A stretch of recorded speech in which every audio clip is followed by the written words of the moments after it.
Assalamualaikum warahmatullahi wabarakatuh.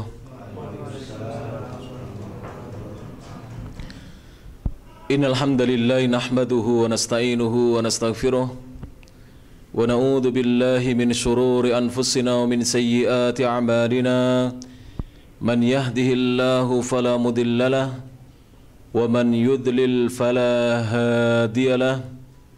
أشهد أن لا إله إلا الله وحده لا شريك له وأشهد أن محمدا عبده ورسوله يا أيها الذين آمنوا اتقوا الله حق تقاته ولا تموتن إلا وأنتم مسلمون يا أيها الناس اتقوا ربكم الذي خلقكم من نفس واحدة وخلق منها زوجها وبث منهما رجالا كثيرا ونساء واتقوا الله الذي تساءلون به والأرحام إن الله كان عليكم رقيبا يا أيها الذين آمنوا اتقوا الله وقولوا قولا سديدا يصلح لكم أعمالكم ويغفر لكم ذنوبكم ومن يطع الله ورسوله فقد فاز فوزا عظيما أما بعد فإن أصدق الحديث كتاب الله وخير الهدى هدى محمد صلى الله عليه وعلى آله وسلم وشر الأمور محدثاتها فإن كل محدثة بدعة وكل بدعة ضلالة وكل ضلالة في النار. Jamaah kajian yang dirahmati Allah Subhanahu wa taala, rahimani wa rahimakumullah. Mari kita lanjutkan kajian kitab Tuhfatul Kiram Syarhu Bulughil Maram. Berkata Al-Imam Al-Hafidh Ibnu Hajar Al-Asqalani rahmatullah alaih, qala rahimahullahu ta'ala, Al-hadithu al-khamisu wa tis'una ba'dal mi'ati. Hadis yang ke-195.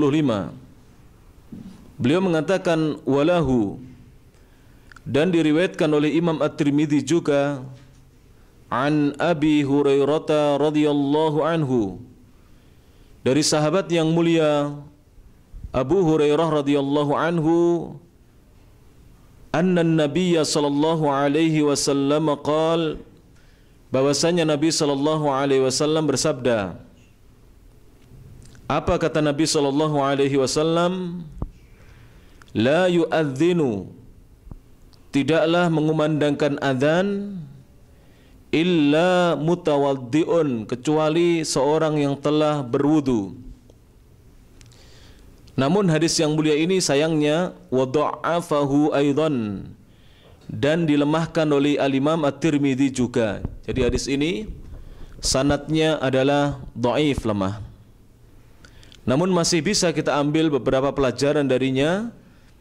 Qala asy-Syaikh Ad-Doktor Muhammad Luqman As-Salafi hafizahullahu taala, seorang ulama besar dari negeri India.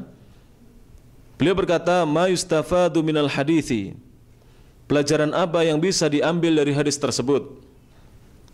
Awalan, yang pertama beliau mengatakan, pelajaran yang bisa dipetik adalah ishtiratut taharati minal hadathi lil adhani, disyaratkannya bersuci dari hadas ketika seorang mengumandangkan adzan. Jadi hadis tersebut memberi faedah kepada kita bahwa seorang yang mengumandangkan adzan maka disyaratkan baginya untuk dia bersuci lebih dahulu dari hadas, baik al-hadas al-asghar, hadas kecil, maupun al-hadas al-akbar, maupun hadas yang besar. Lakinnal haditha dha'ifun, namun hadis tersebut lemah. Akan tetapi hadis yang mulia tersebut lemah, sebagaimana dikatakan oleh Imam At-Tirmidzi. Fala taqumu bihil hujjatu, maka tidak bisa dijadikan sebagai hujjah, hujjah tidak bisa tegak dengannya. Artinya tidak bisa dijadikan sebagai dalil. Lidha, oleh sebab itulah, oleh karena itu, rakhasal ulama'u fil adhani biduni wudu'in, Oleh sebab itulah para ulama memberikan rukhsah. Rukhsah artinya apa? Keringanan, dispensasi. Fil adhani, dalam mengumandangkan adzan, biduni wudu'in, dengan tanpa wudu. Artinya apa? Yang lebih utama memang, dan ini mustahab, disunahkan, seorang yang mengumandangkan adzan atau beradzan hendaknya sudah wudu terlebih dahulu. Jadi sudah memiliki wudu, sudah dalam keadaan suci. Tetapi jika dalam kondisi-kondisi tertentu dia mengumandangkan adzan tidak punya wudu, maka adzannya tetap sah. Adzannya tetap sah. Kenapa? Karena hadis tersebut, hadis yang dijadikan dalil supaya seorang yang mengumandangkan adzan wudu lebih dahulu, hadisnya lemah atau dhaif. Yang kedua, tsaniyan ishtiratut taharati lil iqamati indal aktsari. Disunahkan, disyaratkan untuk bersuci ketika mengumandangkan iqamah atau qamat indal aktsari menurut mayoritas ulama. Jadi bedakan antara adzan dengan apa? Iqamah. Jadi jika pada suatu kesempatan muadzin itu belum wudu, kemudian dia segera mengumandangkan adzan, baru setelah adzan dia berwudu, maka ini tidak mengapa, sah adzannya. Namun untuk iqamah disyaratkan menurut mayoritas kebanyakan para ulama agar dia punya toharah, sudah suci lebih dahulu. Wakila, dikatakan oleh sebagian ulama, tajuzu ala ghairi wudu'in ma'al karahati. Diperkenankan atau boleh iqamah itu tanpa wudu tetapi dibenci atau dimakruhkan. Jadi seorang yang mengumandangkan iqamah tapi dia belum berwudu, hukumnya makruh, dibenci. Jadi dibenci. Amalan ini dibenci. Yang terbaik adalah wudu. Kenapa? Karena setelah iqamah langsung takbiratul ihram. Sehingga seorang yang mengumandangkan iqamah dia belum berwudu pasti akan ketinggalan minimal satu rakaat dari imamnya, karena dia akan berwudu lebih dahulu. Tidak cukup 1-2 menit, karena dia akan melangkahkan kakinya ke tempat wudu, kemudian wudu baru selesai dia masuk kembali ke dalam masjid untuk menyusul imamnya. Maka makruh hukumnya bagi seorang yang dia belum wudu mengumandangkan iqamah. Sudah paham ya dari penjelasan hadis ini? Untuk adzan masih ditolerir, dibenarkan, tetapi untuk iqamah ini dimakruhkan. Hanya saja tetap semuanya disunnahkan untuk wudu lebih dahulu, dan ini yang lebih banyak ganjarannya, lebih dianjurkan di dalam agama kita. Hadis selanjutnya, al-haditsus sadisu wa tis'una ba'dal mi'ati. Hadis yang ke-196, walahu, dan diriwayatkan pula oleh Al-Imam At-Tirmidzi. Jadi kalau walahu ini artinya kembali kepada atas. Diriwayatkan oleh Imam Tirmidzi an Ziyad bin Al-Harithi, dari sahabat yang mulia Ziyad putranya Al-Harith radhiyallahu anhu, semoga Allah taala meridhai beliau. Beliau berkata, qala Rasulullah sallallahu alaihi wasallam, Rasulullah sallallahu alaihi wasallam bersabda. Dengarkan hadis yang mulia ini. Beliau mengatakan, wa man adzana fahuwa yuqimu, dan siapa yang mengumandangkan adzan maka dialah yang mengiqamainya. Jadi siapa yang mengumandangkan adzan maka dialah yang mengiqamainya. Hadis ini wa dha'afahu aidan, dilemahkan juga oleh Imam At-Tirmidzi. Jadi hadis ini diriwayatkan Imam Tirmidzi dan beliau melemahkan hadis ini. Pelajaran yang bisa dipetik adalah ma yustafadu minal hadithi, pelajaran yang bisa diambil dari hadis tersebut yaitu al-iqamatu haqqul muadzini. Iqamah itu adalah haknya seorang muadzin. Jadi tidak boleh orang tiba-tiba datang di masjid, mungkin muadzinnya sedang batal wudunya, kemudian dia wudu, tiba-tiba orang yang datang itu langsung mengumandangkan iqamah, tidak boleh.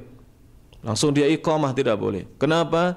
Karena iqamah itu hak bagi muadzin. Dialah yang berhak untuk mengumandangkan iqamah. Siapa yang adzan, dialah yang berhak untuk mengumandangkan iqamah.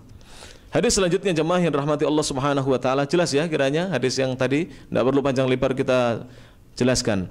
Hadis selanjutnya al-haditsu as-sabi'u wa tis'una ba'dal mi'ati, hadis yang ke-197. Beliau berkata, Al-Imam Ibnu Hajar Al-Asqalani rahmatullah alaihi mengatakan, wali Abi Dawud fi hadits Abdullah bin Zaid radhiyallahu anhuma. Dan diriwayatkan oleh Imam Abu Dawud dalam sunannya sebagaimana datang dari hadisnya Abdullah bin Zaid radhiyallahu anhuma, semoga Allah taala meridhai Abdullah dan ayahandanya Zaid, annahu qala, bahwasanya Abdullah bin Zaid berkata, kata beliau, ana ra'aituhu ya'nil adhana, suatu ketika aku pernah melihat dalam mimpi. Ya'nil adhana maksudnya adhan. Jadi dia ini bermimpi melihat dirinya mengumandangkan adhan. Wa ana kuntu uriduhu, dan aku dulunya sangat menginginkan untuk bisa mengumandangkan adhan. Lihat ini para sahabat, mereka bersemangat untuk melakukan amal-amal saleh, amal-amal kebajikan. Dan hendaknya kita sebagai kaum muslimin yang hidup di zaman ini, di zaman yang penuh dengan fitnah, godaan, di zaman yang kita ini sering dilalaikan dengan kehidupan dunia yang sementara ini, hendaknya kita meneladani para salaf. Di antaranya adalah generasi as-sahabah ridwanullah alaihim ajmain, generasi yang wajib kita teladani. Tanpa kita meneladani mereka, kita tidak akan bisa meraih ridhonya Allah Subhanahu wa taala, karena merekalah generasi yang sudah mendapatkan ridhonya siapa? Allah Subhanahu wa taala. Adapun kita masih mengharapkan dan mencari ridhonya Allah Subhanahu wa taala. Tapi apakah sudah ada jaminan kita dapat ridhonya Allah? Belum ada jaminan. Adapun sahabat, Allah taala berfirman, radhiyallahu anhum, Allah ridho kepada mereka, wa radu an, dan mereka pun ridho kepada Allah Subhanahu wa taala. Maka sudah selayaknya sebagai seorang muslim yang dijadikan teladan, panutan adalah para sahabat, para tabi'in, atba'ut tabi'in, dan imam-imam Ahlussunnah wal Jamaah yang mengikuti generasi as-salafus saleh sebagaimana yang saya sebutkan tadi. Kemudian kata beliau, qal, maka Rasulullah sallallahu alaihi wasallam kemudian bersabda kepada sahabat Abdullah bin Zaid ini. Apa kata Nabi sallallahu alaihi wasallam? Beliau mengatakan, fa'akim anta, maka iqamailah olehmu. Wa fihi dha'fun aidan, dalam hadis ini juga terdapat kelemahan juga. Jadi terdapat kelemahan sebagaimana disebutkan oleh Al-Imam Ibnu Hajar Al-Asqalani rahmatullah alaih. Pelajaran apa yang bisa dipetik jamaah sekalian? Ma yustafadu minal hadithi, pelajaran apa yang bisa diambil dari hadis tersebut? Awalan, yang pertama, yajuzu an yaquma bil adhani wahidun, diperkenankan yang melaksanakan adzan atau yang mengumandangkan adzan itu wahidun, seorang. Wa yaqumu bil iqamati rajulun akharu, sedangkan yang mengiqamai atau melaksanakan iqamah lelaki yang lain. Jadi boleh ya, yang adzan ini, yang iqamah ini. Tetapi tadi disebutkan dalam hadis yang sebelumnya, yang terbaik adalah yang adzanlah yang mengiqamai apa? Salat. Tapi boleh dari hadis yang selanjutnya, boleh orang lain mengiqamai, karena Rasulullah SAW di sini memerintahkan kepada sahabat Abdullah bin Zaid untuk mengiqamai, padahal bukanlah beliau yang mengumandangkan adzannya. Jadi di sini boleh, sekalipun hadis ini dinilai oleh para ulama sebagai hadis yang lemah, sebagaimana penilaian Al-Imam Ibnu Hajar Al-Asqalani rahmatullah alaih. Thaniyan, yang kedua, hirsus sahabati 'alal musara'ati ilal khairati, semangat dan gigihnya para sahabat. Jadi hadis ini menunjukkan semangat dan kegigihan para sahabat 'alal musara'ati, untuk bersegera ilal khairati, mengamalkan kebajikan-kebajikan. Nah, kita harus begitu. Jadi para sahabat itu tidak ada yang bermalas-malasan di dalam mengamalkan kebajikan-kebajikan. Mereka adalah teladan yang pantas kita tiru. Mereka bersemangat. Sampai bermimpi mereka mengumandangkan adzan. Kenapa? Saking semangatnya dalam kebaikan. Kalau kita jarang kan mimpi ibadah. Seringnya mimpi kita ini mimpi-mimpi main. Kalau orang-orang soleh mimpinya itu ibadah. Inilah yang dialami oleh para sahabat. Maka sudah selayaknya bagi kita seorang muslim, muslimah, mukmin, mukminah untuk meneladani mereka, mencontoh mereka. Tsalitsan, yang ketiga, di dalam hadis ini terdapat taqdimul maslahatil ammati, didahulukannya kemaslahatan yang umum alal maslahatil khassati, atas kemaslahatan yang khusus. Jadi didahulukannya kemaslahatan yang umum atas kemaslahatan yang khusus. Jadi dari hadis ini bisa diambil kesimpulan, hendaknya seorang tidak mengutamakan diri, tapi dia mengutamakan kemaslahatan kebaikan umum. Jadi jangan mengutamakan diri. Jangan kita ini inginnya ananiyah. Ananiyah itu apa? Ingin dirinya yang diunggulkan atau didulukan. Tapi hendaknya kita mendahulukan kemaslahatan apa? Umum, kemaslahatan orang banyak, kebaikan orang banyak. Jamaah yang dirahmati Allah Subhanahu wa taala, kita lanjutkan hadis selanjutnya. Al-haditsu, kata Al-Imam Ibnu Hajar, al-haditsu al-tsaminu wa tis'una ba'dal mi'ati, hadis yang ke-198. Wa an Abi Hurairah radhiyallahu anhu, dari Abu Hurairah juga radhiyallahu anhu, qala, beliau berkata, qala Rasulullah sallallahu alaihi wasallam, Rasulullah sallallahu alaihi wasallam bersabda, al-muadzinu amlaku bil adhani, seorang yang mengumandangkan adzan, muadzin itu lebih berhak terhadap adzannya. Wal imamu amlaku bil iqamati, sedangkan imam lebih berhak atas iqamah. Rawahu Ibnu Adiyyin wa dha'afahu, hadis ini diriwayatkan oleh Imam Ibnu Adi dan beliau melemahkannya. Walil Baihaqi, dan diriwayatkan pula oleh Imam Al-Baihaqi, nahwahu, hadis dengan lafaz yang semisalnya. An Aliyin radhiyallahu anhu min qawlihi, dari Ali radhiyallahu anhu, dan hadisnya adalah dari ucapannya Ali bin Abi Thalib radhiyallahu taala anhu. Jamaah yang dirahmati Allah taala, berkata Asy-Syaikh Dr. Muhammad Luqman As-Salafi sebagaimana dalam kitabnya Tuhfatul Kiram, beliau berkata, syarhul kalimati, sarah penjelasan kata. Tadi di dalam hadis itu disebutkan Rasulullah mengatakan al-muadzinu amlaku bil adani. Apa maksudnya? Kata beliau, amlaku bil adani ay ahaqqu bihi. Muadzin itu lebih berhak terhadap adzan. Artinya kalau muadzin belum datang, ya ditunggu dulu sampai dia datang untuk adzan. Kecuali kalau muadzin sudah menyerahkan kepada kita jamaah masjid, apabila saya terlambat 5 menit, adzani saja. Tapi kalau kurang dari 5 menit, tunggu dulu sebentar. Maka jika sudah lebih dari 5 menit, 6 menit, 7 menit, kita boleh mengumandangkan adzan karena sudah ada apa? Arahan dari muadzin yang memang dia berhak untuk mengumandangkan adzan. Tidak boleh setiap orang kemudian masuk masjid langsung ambil mikrofon kemudian mengumandangkan adzan, tidak boleh. Kemudian wa waqtuhu mauqulun ilaih, dan waktu salat itu, waktu adzan itu diserahkan kepada muadzin. Di dalam Islam dialah yang diserai waktu adzan. Fahuwal aminu ala dzalika, dialah orang yang mendapatkan tugas kepercayaan dan bertanggung jawab atas adzan. Jadi muadzinlah yang bertanggung jawab, bukan jamaah. Jamaah tidak bertanggung jawab. Jadi yang bertanggung jawab atas adzan itu adalah muadzin yang telah ditunjuk secara resmi.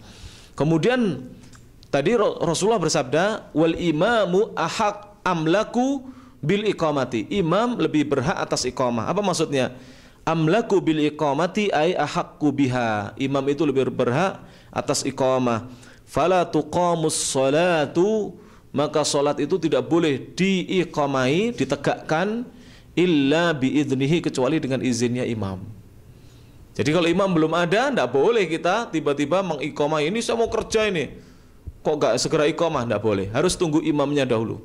Kecuali imam sudah menyerahkan seperti tadi, imam sudah menyerahkan kepada muadzin atau kepada jamaah, kalau saya terlambat misalnya dari waktu selama 3 menit atau 5 menit, maka diiqamai saja, tidak mengapa, tidak usah tunggu saya.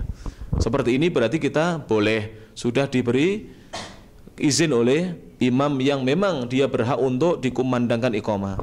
Pelajaran apa yang bisa dipetik dari hadis tersebut jamaah sekalian? Ma yustafadu minal hadithi, pelajaran apa yang bisa diambil dari hadis tersebut? Awalan, yang pertama, bayanu annal muadzina maukulun ilaihil i'lamu bidukhulil waqti. Di dalam hadis itu dijelaskan annal muadzina, bahwasanya muadzin itu maukulun ilaihi, diserahkan kepada muadzin, al-i'lamu, pemberitahuan, bidukhulil waqti, tentang masuknya waktu salat. Fa'alaihi muraqabatuhu, maka wajib atas muadzin untuk senantiasa memperhatikan. Jadi senantiasa memperhatikan waktunya salat, muraqabah, senantiasa melihat dan memperhatikannya. Jangan sampai dia terlambat atau dia adzan sebelum masuk waktu, jangan sampai. Kemudian tsaniyan, yang kedua, al-iqamatu amruha raji'un ilal imami. Iqamah itu perkaranya kembali kepada imam.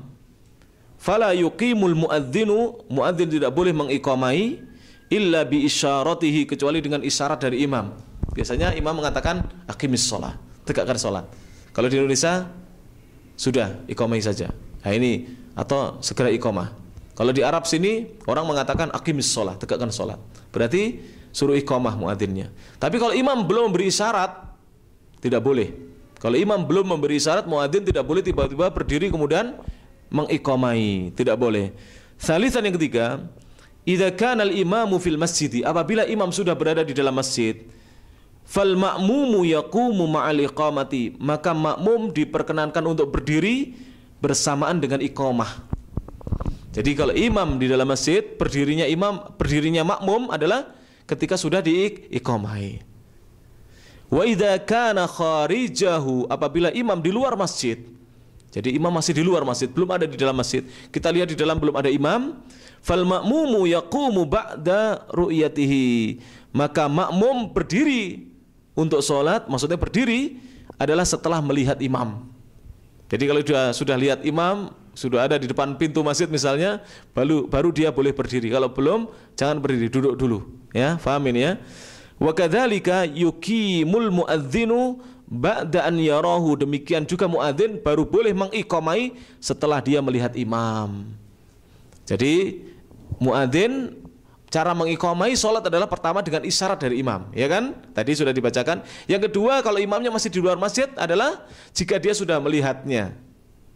Kalau imam baru telepon tunggu sebentar, jangan diiqamai. Bisa jadi tunggu itu masih 3 menit, 5 menit. Jangan, nanti makmumnya sudah gusar, ya kan? Sudah gusar, sudah gelisah karena menunggu imam belum datang-datang. 2 menit itu kalau nunggu lama jadinya, seperti 2 jam, ya kan? Nunggu itu. Maka tunggu sampai imam sudah terlihat walaupun dari kejauhan. Kalau sudah terlihat baru boleh muadzin untuk mengiqamai salat. Jamaah yang dirahmati Allah Subhanahu wa taala, ini tentang tata cara mengiqamai salat. Kita lanjutkan tinggal sedikit, insyaallah dalam pertemuan yang akan datang kita masuk bab syarat-syarat salat. Tinggal sedikit hadisnya. Hadis yang selanjutnya, al-haditsu at-tasi'u wa tis'una ba'dal mi'ati, wa an Anas radhiyallahu anhu, dari Anas radhiyallahu anhu qala, beliau berkata, qala Rasulullah sallallahu alaihi wasallam, Rasulullah sallallahu alaihi wasallam bersabda, la yuraddu du'a'u bainal adhani wal iqamati. Ini penting, ini tolong diperhatikan. Doa seseorang itu tidak akan ditolak yang dipanjatkan antara adzan dan iqamah. Makanya waktu antara adzan dan iqamah itu gunakan untuk berdoa, karena pada saat itu doa seseorang tidak akan ditolak oleh Allah Subhanahu wa taala. Rawahun Nasa'i, di sini diriwayatkan Imam Nasa'i, wa sahhahahu Ibnu Khuzaimah, dan disahihkan oleh Imam Ibnu Khuzaimah, sahih hadisnya. Kemudian hadis yang ke-200, al-haditsu al-mi'atan, hadis yang ke-200, wa an Jabirin, hadis dari Jabir radhiyallahu anhu, beliau berkata, anna Rasulullah sallallahu alaihi wasallam, bahwasanya Rasulullah sallallahu alaihi wasallam qol, beliau bersabda, kata Rasulullah, man qala hina yasma'un nidaa, siapa yang mengucapkan, siapa yang membaca ketika dia mendengar adzan, setelah dia mendengar adzan, Allahumma rabba hadhihi ad-da'wati tammah was-salatil qa'imah ati Muhammadanil wasilata wal fadilah wab'athhu maqaman mahmudan alladhi wa'adta. Siapa yang membaca doa ini, apa artinya? Allahumma ya Allah, rabba hadhihi ad-da'wati tammah, Rabb yang menguasai seruan yang sempurna ini, yaitu adzan, was-salatil qa'imah, dan salat yang akan ditegakkan. Ati, karuniakanlah, berikanlah Muhammadanil wasilata wal fadilah, kepada Nabi Muhammad al-wasilah dan al-fadilah. Nanti akan dijelaskan apa makna al-wasilah dan apa makna al-fadilah. Wa ba'athu, dan bangkitkanlah beliau, tempatkanlah beliau maqamam mahmuda, ke tempat yang terpuji, alladzi wa'adta, yang engkau telah janjikan kepadanya. Siapa yang membaca doa ini setelah adzan? Kalau dia mendengar adzan, jadi dari awal dia mengikuti ya, muadzin mengucapkan Allahu Akbar, dia juga mengikuti bacaan muadzin, Allahu Akbar, demikian. Setelah selesai dia mengucapkan doa ini, tapi sunnahnya adalah didahului dengan bacaan sholawat lebih dahulu. Sholawat sampai selesai ya, Allahumma sholli ala Muhammad wa ala ali Muhammad, sampai innaka hamidum majid. Kemudian baca Allahumma rabba hadhid da'wati tammati, ini dibaca sampai selesai.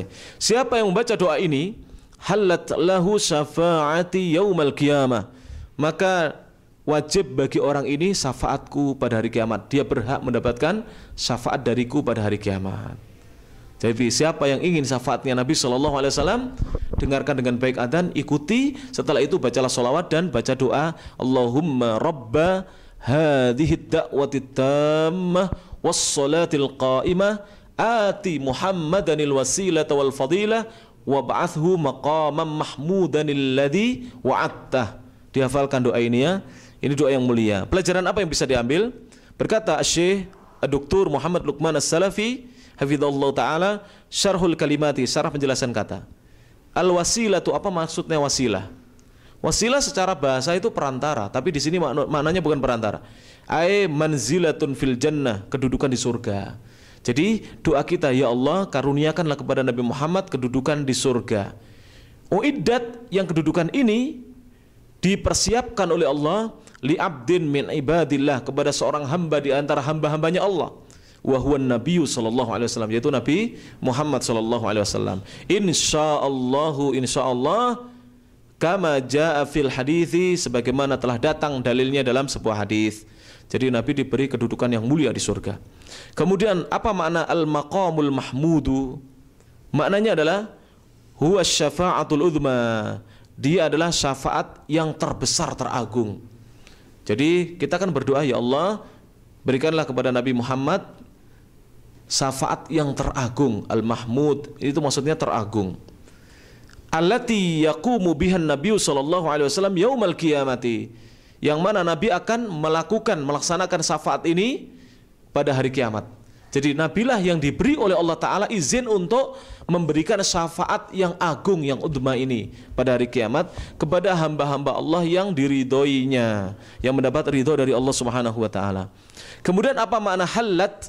Tadi Rasulullah bersabda, halat lahu syafaati yaumal qiyamati. Halat maknanya adalah ai istahaqqat, berhak, wa wajabat, dan wajib. Jadi orang yang mau membaca doa ini, kata Nabi, dia berhak dan wajib mendapatkan syafaatku pada hari kiamat. Wajib dapat. Artinya apa? Pasti dapat syafaatnya Rasulullah SAW pada hari kiamat. Makanya kita perbanyak ya, selain membaca doa ini setelah adzan, kita juga perbanyak doa Allahumma syafi'hu fiyya, ya Allah izinkanlah Nabi Muhammad untuk memberi syafaat kepada diriku. Ini diperbanyak doa ini. Allahumma, hafalkan, Allahumma syafi'hu fiyya, ya Allah syafi'hu, jadikanlah Nabi Muhammad memberi syafaat fiyya, kepada diriku. Beri izin Nabi Muhammad untuk memberi syafaat kepada diriku. Apa makna al-fadilah? Al-fadilah maknanya adalah hiya martabatun zaidatun ala jami'il khalqi. Dia adalah tingkatan tambahan atas seluruh makhluk. Jadi Allah itu nanti pada hari kiamat akan memberikan tingkatan surga yang melebihi seluruh makhluk kepada siapa? Nabi Muhammad SAW. Tidak ada seorang pun yang mendapatkan tingkatan ini kecuali Nabi Muhammad SAW. Maka wajib bagi kita pertama cinta kepada Nabi SAW. Wajib kita mahabbatun Nabi SAW. Tapi tidak cukup cinta itu sekedar pengakuan. Tidak cukup hanya iddia, pengakuan, atau tidak cukup hanya qaulul lisan, ucapan lisan. Wajib cinta kita ini dibuktikan dengan keyakinan dalam hati kita, dan dengan amal perbuatan kita. Orang ngaku cinta kepada Nabi SAW tapi nggak pernah sholat jamaah di masjid. Orang ngaku cinta kepada Nabi SAW tapi nggak pernah mengkaji hadis-hadis Nabi SAW, tidak mau mengkaji tafsir Al-Quran. Bagaimana dia dikatakan cinta kepada Nabi SAW? Maka wajib setelah cinta dia betul-betul mentaati Nabi, menjalankan perintahnya, menjauhi larangannya, kemudian juga beribadah sesuai dengan tuntunan Nabi SAW. Ma yustafadu minal hadithi, pelajaran apa yang bisa diambil dari hadis tersebut? Awalan, yang pertama, istihbabud du'ai bainal adhani wal iqamati. Disunahkan membaca doa antara adzan dan iqamah. Jadi sebelum iqamah perbanyak doa. Kalau sudah masuk masjid, kita sudah sholat sunnah, maka kerjakan doa. Perbanyak doa di situ. Li'annahu min awqatil ijabati, karena waktu itu adalah termasuk waktu-waktu dikabulkannya doa. Jadi antara adzan dan iqamah tidak ditolak sebagaimana disebutkan tadi ya. Kemudian yang kedua, tsaniyan, qabuliyatud du'ai fi hadzal waqtil mubaraki. Dikabulkannya doa di waktu yang diberkahi ini, yaitu antara adzan dan iqamah. Idza lam yakunid du'a'u itsman, jika doanya bukan berupa doa yang berisi dosa. Doa yang berisi dosa bagaimana? Doa yang berisi dosa adalah misalnya dia berdoa kepada Allah, ya Allah, mudahkanlah saya untuk, naudzubillah min dzalik, misalnya ya, membunuh orang itu. Tidak boleh. Ini doa yang berisi apa? Dosa. Tidak boleh. Ya Allah, mudahkanlah saya untuk mengguna-guna gadis itu. Tidak boleh. Ini adalah doa berisi dosa. Tapi kalau doa begini boleh bagi pemuda, ya Allah, jadikanlah gadis itu cinta kepadaku, boleh ini. Ya, ini boleh ya, boleh. Nah, tapi jangan berdoa saja tapi tidak ada praktek ya. Berdoa diiringi dengan praktek, gitu. Harus ada aksi, gitu. Bukan hanya diam saja di rumah. Berdoa wajib, ini yang pertama kali harus kita datangi Allah Subhanahu wa taala. Setelah itu praktek, berusaha, tapi tentu bekali diri dengan ilmu agama. Saya katakan jemaah sekalian, perhatikan omongan saya ini. Guru-guru saya, semua guru-guru saya, hampir semuanya mengatakan bahwa apabila seorang pemuda dia menjalani kesolehan diri, dia berusaha untuk menuju kesolehan diri, dia cari ilmu, dia mengamalkan ilmunya, bahkan dia berusaha mendakwahkan ilmunya, maka jangan khawatir, Allah akan datangkan jodohnya kepada dirinya, jodoh yang solihah. Tapi kalau pemuda nggak mau cari ilmu, jangan harap. Pemuda nggak mau beramal, jangan harap. Kalaupun dapat, nanti mengecewakan dirinya. Tapi kalau dia berusaha menjalani apa yang saya sebutkan tadi, menuju kesolehan diri, berusaha menjadikan dirinya sebagai seorang yang saleh, jangan khawatir, Allah akan datangkan rezeki kepadanya berupa jodoh yang saleh insyaallah taala, yang akan menjadi penyejuk pandangan baginya, membahagiakan dirinya, yang akan mendampingi hidupnya di dunia ini, yang bisa bersama-sama dirinya menuju surganya Allah Subhanahu wa taala. Jadi boleh ya berdoa demikian. Tapi yang pertama tadi nggak boleh, yang dua boleh. Kemudian jamaah yang rahmati Allah Subhanahu wa taala, au qati'atan li rahimin, atau doa yang isinya adalah pemutusan silaturahim, tidak boleh. Seperti apa? Ya Allah, saya benci paman saya itu. Saya tidak mau lagi, Allah. Putuskanlah saja hubungan. Jadikanlah aku tidak pernah melihat wajahnya. Ini nggak boleh. Doa seperti ini adalah doa yang terlarang. Karena memutuskan silaturahim itu dilarang. Silaturahim atau silaturahim?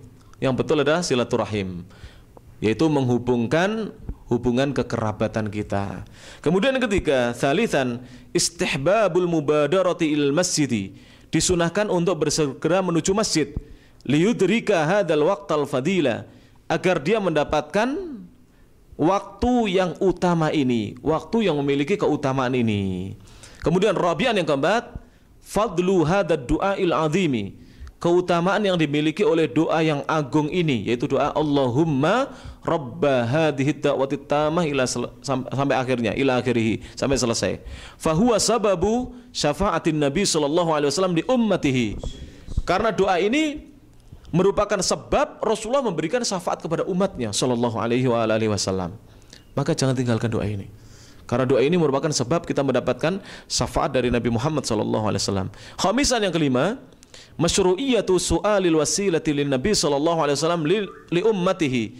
Disyariatkannya berdoa meminta wasilah untuk Nabi bagi umatnya. Wa huwa darajatun fil jannati, yaitu derajat yang ada di surga. Wasilah itu maknanya adalah tingkatan yang ada di surga. Sadisan yang keenam, itsbatul maqamil mahmudi lin Nabi sallallahu alaihi wasallam. Ditetapkannya dalam hadis ini kedudukan yang terpuji bagi Nabi, yaitu wahiyas syafa'atul uzma, yaitu Nabi diberi izin untuk memberi syafaat yang terbesar. Tidak ada orang yang diberi izin, bahkan para nabi dan para rasul tidak diberi izin. Syafaat yang terbesar loh ya. Asy-syafa'atul uzma hanya diberikan kepada siapa? Nabi Muhammad SAW. Nanti pada hari kiamat dikisahkan manusia datang kepada Adam, Adam menolak. Datang kepada Ibrahim, Nuh menolak. Ibrahim menolak. Terakhir kepada Isa, Isa menolak. Akhirnya datang kepada Rasulullah SAW. Beliaulah yang berhak untuk memberikan syafaat ini. Hanya beliau satu-satunya manusia yang diberi izin untuk memberi syafaat yang teragung dan terbesar ini. Kemudian jemaah sekalian, sabian yang ketujuh, ziyadatud darajatir rafi'ati, tambahan derajat yang tinggi. Wa kadzalika, demikian juga, la tukhliful mi'ad lam, wa kadzalika, demikian juga. Jadi ziyadatu, mohon maaf, ziyadatu tambahan dalam hadis, ada dalam riwayat itu disebutkan tambahan ad-darajatur rafi'atu. Tambahan ini demikian juga, wa kadzalika, demikian juga, la tukhliful mi'at, hadis yang berbunyi la tukhliful mi'at lam tathbut anin Nabi sallallahu alaihi wasallam.